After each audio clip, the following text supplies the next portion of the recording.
1906ஆம் ஆண்டு ஆங்கிலேயர்களின் கடல் ஆதிக்கத்தை சவால் செய்ய வி. சிதம்பரம் பிள்ளை ஸ்வதேஷி ஸ்டீம் நேவிகேஷன்-ஐ தொடங்கினார்.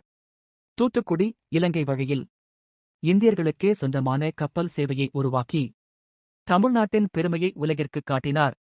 ஆனால் 1908இல் சுதந்திரக் குரல் எழுப்பியதற்காக கைது செய்யப்பட்டார். அவர் அடைக்கப்பட்ட சிறை கோயம்புத்தூர் சென்ட்ரல் பிரிசன். அங்கு அவருக்கு கொடுக்கப்பட்ட தண்டனை என்ன தெரியுமா? எண்ணெய் கல்லை இழுக்கும் வேலை. மிருகங்களுக்கு கொடுக்கும் வேலையை ஒரு மனிதனாக அவர் செய்தார்.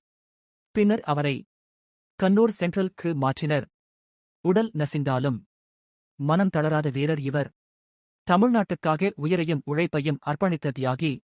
இப்படி மறைந்திருக்கும் தமிழ் வீரர்களை தெரிந்து கொள்ள இப்போவே ஃபாலோ பண்ணுங்க. லைக், ஷேர், கமெண்ட் பண்ணி சப்போர்ட் செய்யுங்க.